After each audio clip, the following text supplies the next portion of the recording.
Okay, we've got this nightstand that's got a few years on it, and it's got a few dings and scratches and stuff, but it's really heavy, really solid, so it's a good piece of furniture.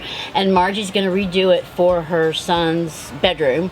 We're gonna chalk paint it blue, and I'm just gonna show Margie how easy it is to chalk paint.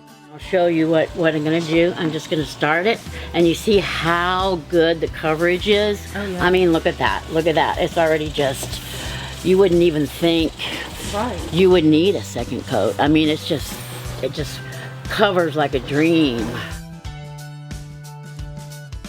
I just want to put this plastic on here because I don't want to just ding the paint without any protection on it yet. So when I was sitting over there and looking at it, I could definitely see the brown inside. I just want to make double sure every little crack and crevice is dry. Maybe we'll let it set for maybe 30 minutes, and then we'll get busy with the wax. And we're going to start with the clear wax, and we're just going to put the clear wax on similar to the way we put the paint on. Get a little bit of wax on there like that, and you just want to make sure you get it in the grooves real good. And you see, that's all it takes right there. That little bit is going to do this whole leg.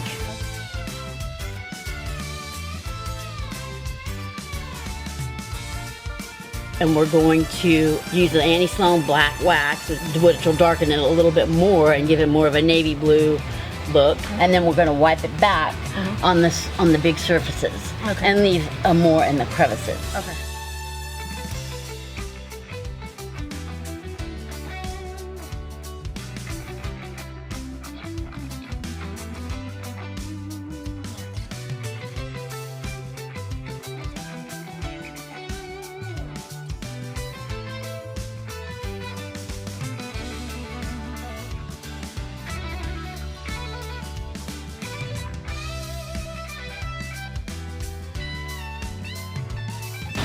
Can you see that texture? Like a linen.